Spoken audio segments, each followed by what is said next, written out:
साथियों नमस्कार। जय कुमार पॉलिटिक इस मंच पर आप सभी का स्वागत है।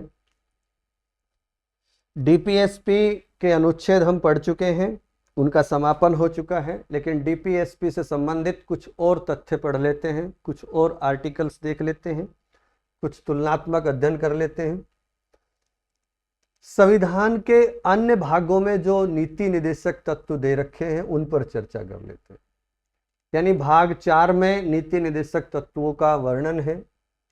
तो ये तो हमें ध्यान रखना है कि नीति निर्देशक तत्वों को संविधान के भाग 4 में रखा गया है, लेकिन अगर हम ध्यानपूर्वक संविधान को पढ़ें तो संविधान के कुछ अन्य अनुच्छेद ऐसे हैं जिनमें नीति निर्देशक तत्व दिखाई देते हैं। यानी ध्यान रखना, अब मैं जो अनुच्छेद पढ़ाऊंगा या उस पर हम चर्चा करेंगे, पढ़ाना मैं ठीक नहीं समझता, तो वो भाग 4 में शामिल नहीं है। भाग 4 के नीति निर्देशक तत्व या डीपीएसपी हमने पढ़ लिए हैं, लेकिन अब जो 2-4 अनुच्छेदों पर हम चर्चा करेंगे उनकी प्रकृति ऐसी है कि वो नीति निर्देशक तत्व के जैसे ही है, और सुप्रीम कोर्ट ने भी उनके बारे में टिप्पणी कर रखी है कि इनको वैसा ही माना जाए, वैसा ही समझा जाए। तो क्या टिप्पणी कर रखी है, ये सारी चीज देखेंगे। तो अनुच्छेद 335 पढ़ लेते हैं एक बार, पूरा नहीं पढ़ेंगे, बस डीपीएसपी से संबंधित उसकी भाषा जो है उसको पढ़ेंगे। देखो, अनुच्छेद 335 ये कहता है कि संघ या राज्य के जो कार्यकलाप हैं उनसे संबंधित जो सेवाएं हैं और पद हैं, जब उनकी नियुक्ति की जाती है तो एससी एसटी अपने आरक्षण का दावा करेगा।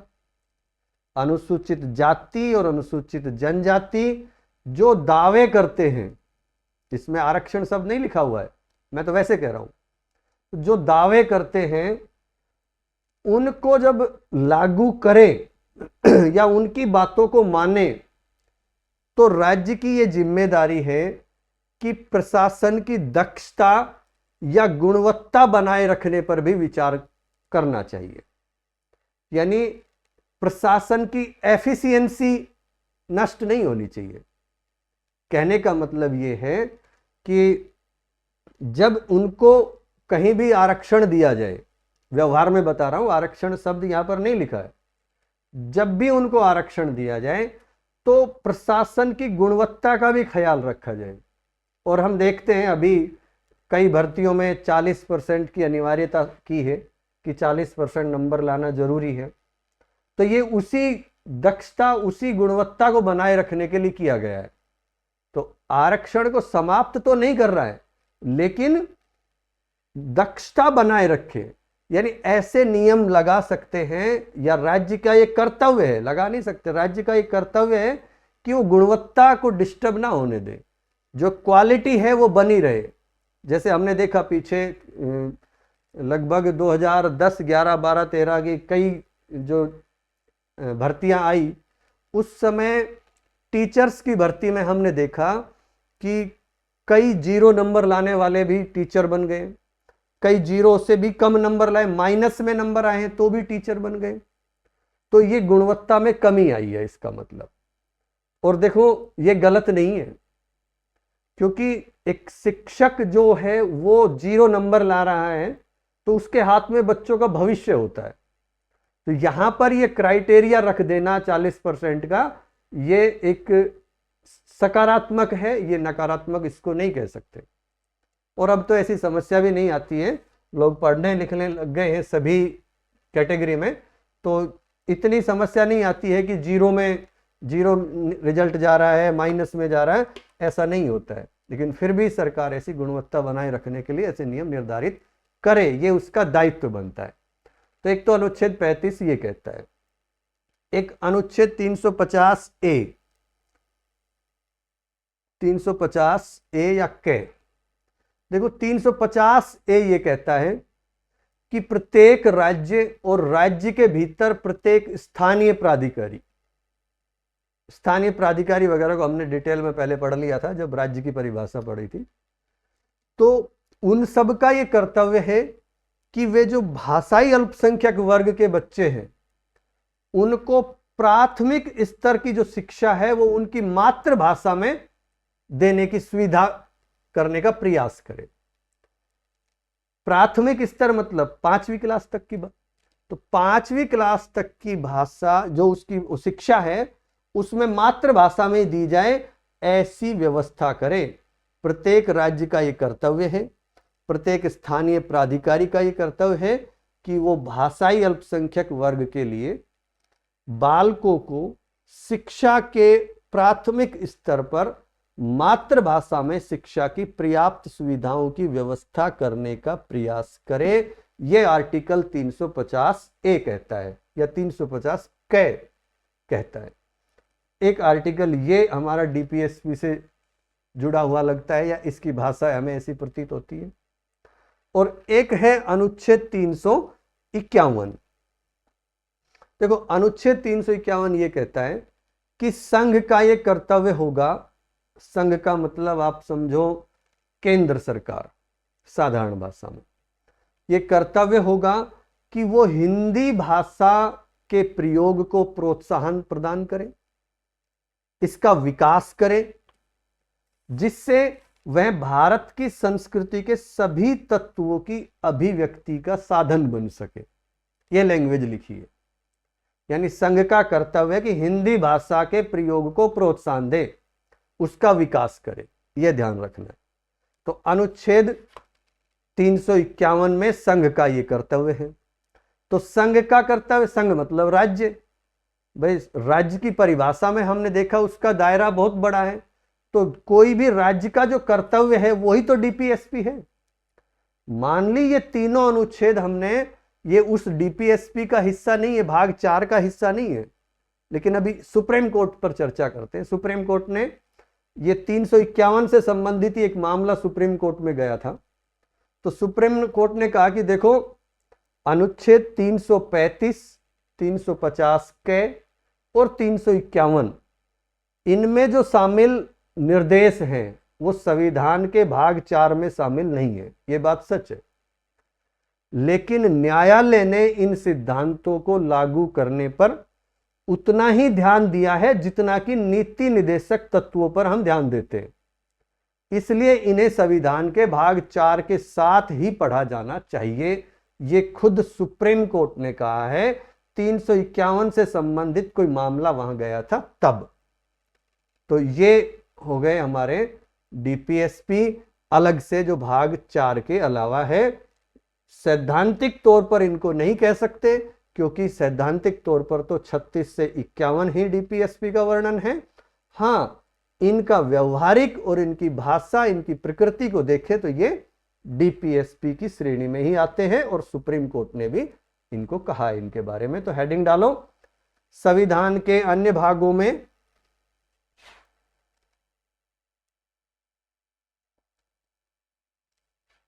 ये लिख लो, चलो जो यहां लिख रहे हैं, संविधान के भाग 4 के अलावा कुछ नीति निदेशक तत्व या फिर संविधान के अन्य भागों में दिए गए नीति निदेशक तत्व, कोई भी हेडिंग डाल लो, लिखो इसमें। हालांकि नीति निदेशक तत्व को संविधान के भाग 4 में एक साथ रखा गया है, लेकिन ध्यानपूर्वक देखें तो संविधान के कुछ अन्य अनुच्छेदों में भी, संविधान के कुछ अन्य अनुच्छेदों में भी नीति निदेशक तत्व दिखाई देते हैं। नीति निदेशक तत्व दिखाई देते हैं जो कि इस प्रकार है, जो कि इस प्रकार है। हेडिंग डालो अनुच्छेद 335 या सीधा ही लिख सकते हो। अनुच्छेद 335 के अनुसार संघ या राज्य के कार्यकलाप से संबंधित सेवाओं और पदों के लिए नियुक्तियां करने में अनुसूचित जातियों व अनुसूचित जनजातियों के दावों के साथ साथ प्रशासन की दक्षता या गुणवत्ता भी लिख सकते हो। एफिशिएंसी शब्द का प्रयोग किया गया वैसे तो। दक्षता बनाए रखने पर भी विचार किया जाएगा। नेक्स्ट, अनुच्छेद 350 के, या डायरेक्ट लिख सकते हो, अनुच्छेद 350 के अनुसार प्रत्येक राज्य और राज्य के भीतर प्रत्येक स्थानीय प्राधिकारी का यह कर्तव्य है कि प्रत्येक राज्य और राज्य के भीतर प्रत्येक स्थानीय प्राधिकारी का यह कर्तव्य है कि वह भाषाई अल्पसंख्यक वर्ग के बालकों को शिक्षा के प्राथमिक स्तर पर मातृभाषा में शिक्षा की पर्याप्त सुविधाओं की व्यवस्था करने का प्रयास करे। ये आर्टिकल 350A हो गया। अब नेक्स्ट लिखो, अनुच्छेद 351 के अनुसार संघ का यह कर्तव्य होगा कि वह हिंदी भाषा के प्रयोग को प्रोत्साहन दे एवं इसका विकास करे, जिससे वह भारत की संस्कृति के सभी तत्वों की अभिव्यक्ति का साधन बन सके। चाहो तो यहां तक भी लिख सकते हो, इतना भी काफी है। बाकी ये लैंग्वेज भी लिखना चाहो तो लिख लो, मूल रूप से यही इंपॉर्टेंट है।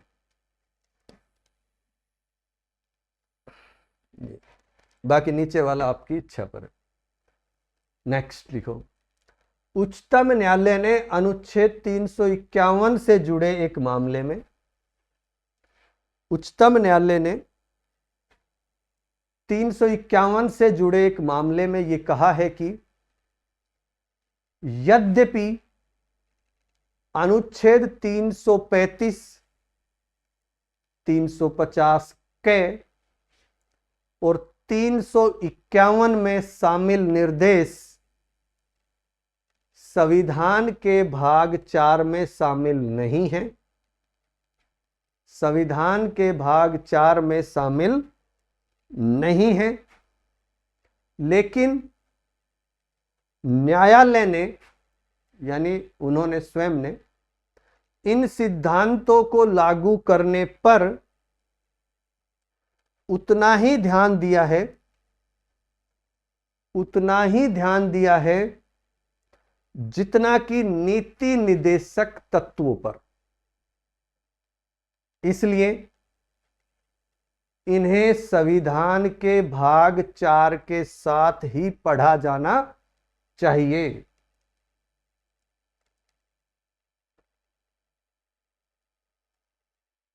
ये तो हमारा यहां तक टॉपिक हो गया। अब अलग से हेडिंग डालो,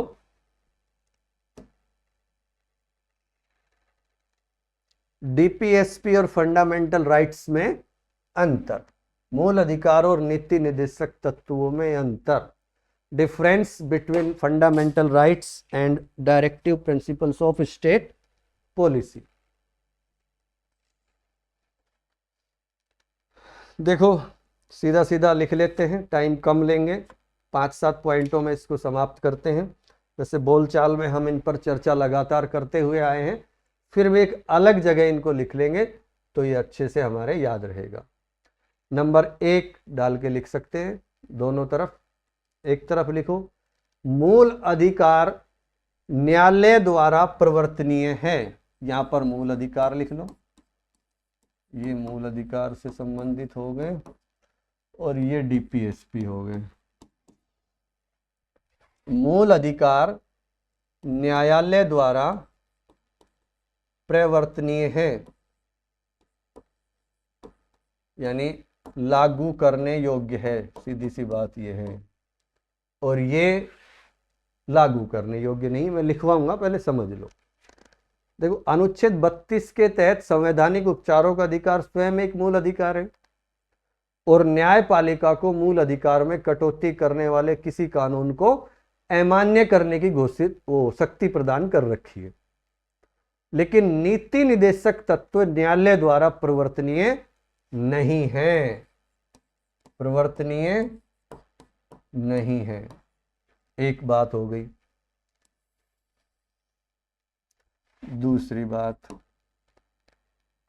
दूसरी बात यह है कि मूल अधिकारों की प्रकृति नकारात्मक है।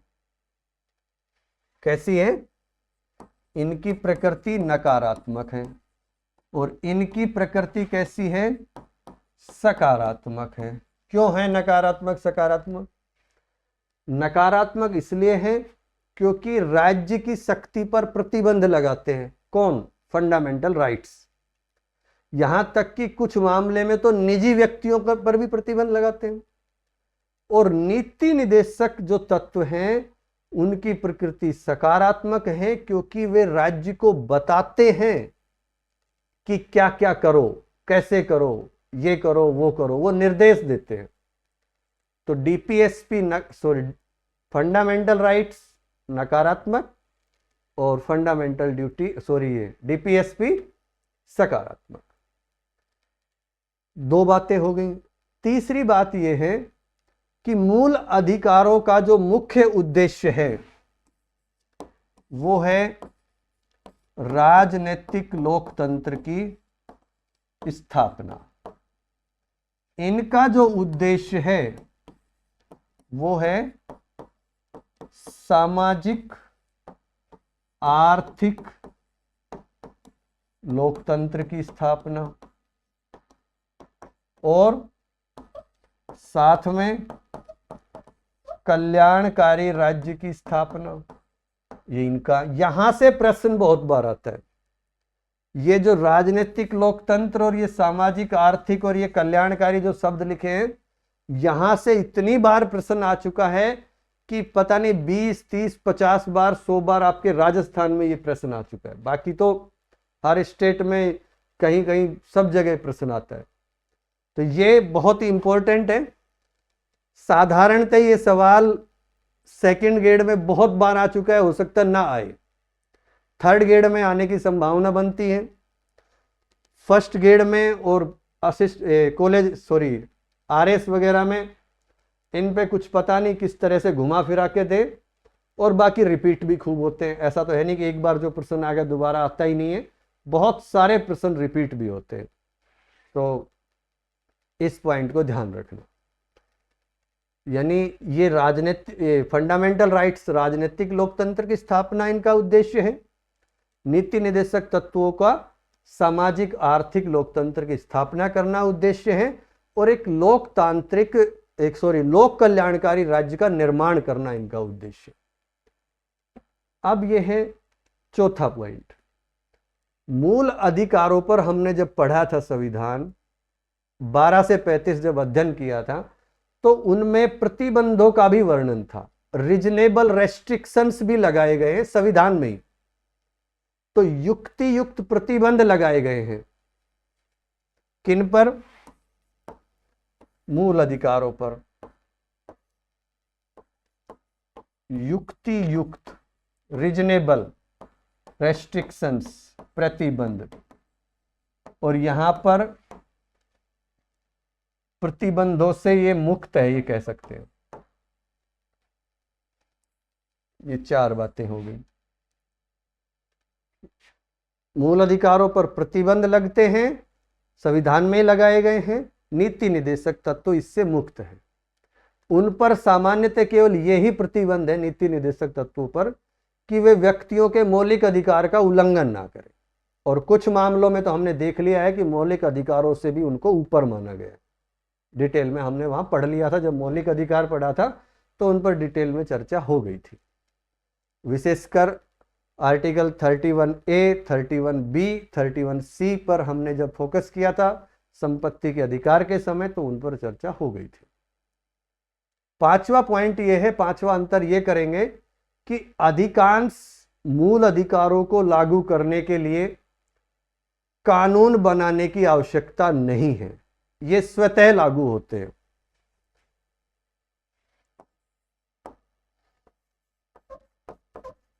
अधिकांश मूल अधिकारों को लागू करने के लिए कानून बनाने की जरूरत नहीं है, ये स्वतः लागू होते हैं, क्योंकि संविधान में लिखा हुआ है और संविधान में मूल अधिकार हमारे मौलिक अधिकार हैं, वो तो न्यायालय उनकी सुरक्षा के लिए है।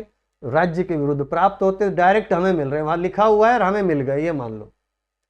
लेकिन नीति निदेशक तत्वों को लागू करने के लिए कानून बनाने की जरूरत होती है, ये स्वतः लागू नहीं होते,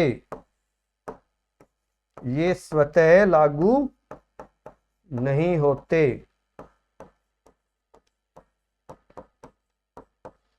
या फिर ये लिखो कि कानून बनाना जरूरी है, कानून बनाना जरूरी है, ये अंतर हो गया।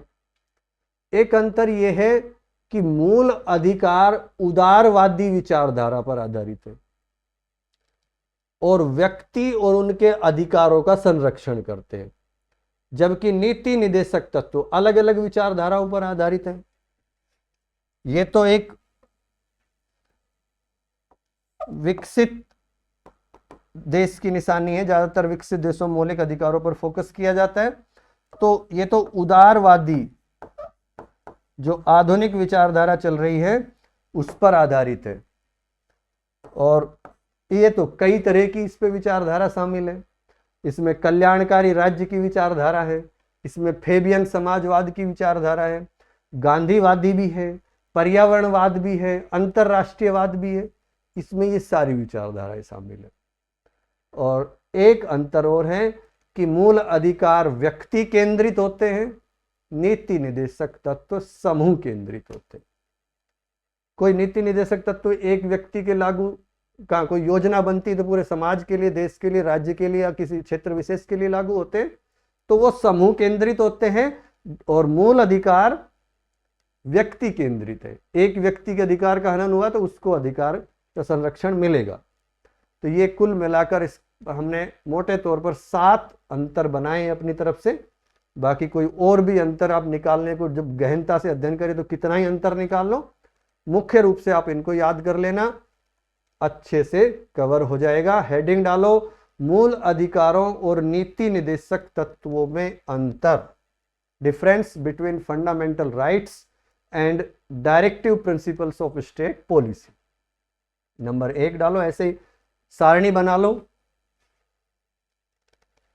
सारणी जब भी आप लिखो तो ये मत सोचा करो जैसे आपने आधे पन्ने से इसको शुरू को किया है तो मुझे इसमें ही कंप्लीट करना है, और लास्ट में मैं देखता हूं बहुत सारे बच्चे गुचमुच कर देते हैं, मतलब एक लाइन में 3-3 लाइन लिख देते हैं कि अगले पन्ने पे ना जाना पड़े। अरे भाई अगला आधा पन्ना और भर लो, इसको खाली छोड़ दो, अगले पन्ने में लिख लो, पूरा सारणी बना लो, खुली सारणी बनाओ। तो ये लिखो, इधर एक तरफ मूल अधिकार, एक तरफ डीपीएसपी नीति निदेशक तत्व, जो भी आप लिखना चाहो। नंबर 1 डाल के लिखो, मैं बोलूंगा, ये नहीं लिखना ऐसे कैसे, व्यवस्थित रूप से लिखना है। इसमें लिखो मूल अधिकारों में, मूल अधिकार न्यायालय द्वारा परिवर्तनीय है, 1 नंबर डाल के। अनुच्छेद 32 के तहत संवैधानिक उपचारों का अधिकार स्वयं एक मूल अधिकार है तथा न्यायपालिका को मूल अधिकारों में कटौती करने वाले तथा न्यायपालिका को मूल अधिकारों में कटौती करने वाले किसी कानून को अमान्य घोषित करने की शक्ति प्रदान की गई है। और उधर 1 नंबर डाल के डीपीएसपी में लिखो, नीति निदेशक तत्व न्यायालय द्वारा परिवर्तनीय नहीं है या न्यायालय द्वारा इनको लागू नहीं कराया जा सकता। नंबर 2 लिखो, मूल अधिकारों की प्रकृति नकारात्मक है मूल अधिकारों की प्रकृति नकारात्मक है क्योंकि वे राज्य की शक्ति पर कुछ प्रतिबंध लगाते हैं, यहां तक कि कुछ मामलों में तो निजी व्यक्तियों पर भी प्रतिबंध लगाते हैं। नीति निदेशक तत्वों में लिखो, नीति निदेशक तत्वों की प्रकृति सकारात्मक है क्योंकि ये राज्य को बताते हैं कि उसे क्या करना चाहिए, क्योंकि ये राज्य को बताते हैं कि उसे क्या करना चाहिए। नंबर 3 डालो, डीप फंडामेंटल राइट्स में लिखो, मूल अधिकारों का मुख्य उद्देश्य, मुख्य की जगह प्रमुख उद्देश्य भी लिख सकते हो, राजनीतिक लोकतंत्र की स्थापना करना है। अंडरलाइन कर लेना या इंपॉर्टेंट लिख लेना, वैसे तो सारे ही इंपॉर्टेंट है, बाकी बहुत बार आया हुआ है इसलिए बता रहा हूं। उधर लिख लो, नीति निदेशक तत्वों का मुख्य उद्देश्य सामाजिक आर्थिक लोकतंत्र स्थापित करना एवं लोक कल्याणकारी राज्य का निर्माण करना है, एवं लोक कल्याणकारी राज्य का निर्माण करना है। नंबर 4 लिखो, मूल अधिकारों में मूल अधिकारों पर युक्ति युक्त प्रतिबंध, रीजनेबल रेस्ट्रिक्शंस लगाए जा सकते हैं। डीपीएसपी में लिखो, नीति निदेशक तत्व लगभग ऐसे प्रतिबंधों से मुक्त हैं, उन पर सामान्यतः यही प्रतिबंध है कि वे व्यक्तियों के मौलिक अधिकारों का उल्लंघन ना करें, और कुछ मामलों में तो उन्हें मौलिक अधिकारों से ऊपर माना, कुछ मामलों में तो उनको मौलिक अधिकारों से ऊपर भी माना गया है। 4 हो गए। एक तो इनको सिद्ध में लिखा करो, पहला यहां लिखा है और मान लो दूसरा यहां तक लिखा है, ये इधर का पहला यहां तक लिखा है, तो इसकी लाइन यहां खींच लो और फिर दूसरा यहां से शुरू करो, या ये लिखते लिखते यहां तक आ गया, उसको यहीं खत्म कर दिया तो इसको पार लिख दो, दूसरा इसके सामने ही लिखो, ताकि दोनों में एक साथ उनको पढ़ सको आप। अगला लिखो 5वें नंबर का, अधिकांश मूल अधिकारों को लागू करने के लिए कानून बनाने की आवश्यकता नहीं है, ये स्वतः लागू होते हैं, ये स्वतः ही लागू होते हैं।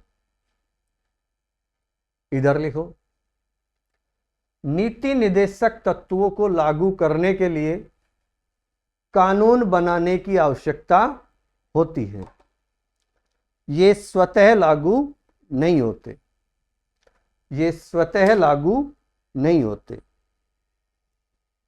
पानी पी लेता हूं, आप लिखते रहो, मैं बोलता भी रहूंगा।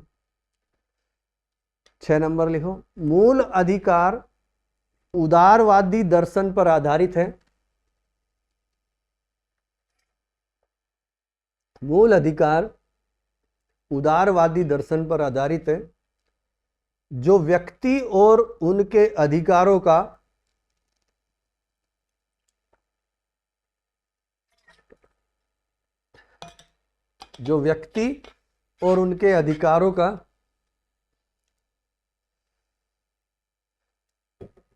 संरक्षण करते हैं। डीपीएसपी में लिखो, नीति निदेशक तत्व अलग अलग विचारधाराओं पर आधारित है, जैसे फंडामेंटल राइट्स में मूल अधिकार उदारवादी दर्शन पर आधारित है, जो व्यक्ति और उनके अधिकारों का संरक्षण करते हैं। डीपीएसपी में लिखो, जबकि तो रहने दो, नीति निदेशक तत्वों को लागू करने के लिए नीति निदेशक तत्व अलग अलग विचारधाराओं पर आधारित है, जैसे कल्याणकारी राज्य, फेबियन समाजवाद, गांधीवाद, पर्यावरणवाद, अंतरराष्ट्रीयतावाद, या अंतरराष्ट्रीयता लिख लो केवल। कल्याणकारी राज्य, फेबियन समाजवाद, फेबियन लिख देता हूं, किसी ने बच्चों ने पढ़ा ही नहीं होगा कभी, तो फिर नया शब्द उनके लिए होगा, फेबियन समाजवाद।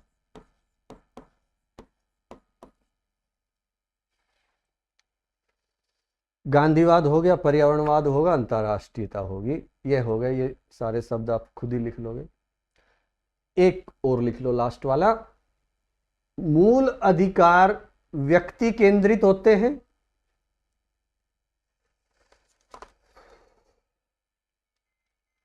मूल अधिकार व्यक्ति केंद्रित होते हैं, जबकि, या जबकि को छोड़ो, हमने वो बना लिया है,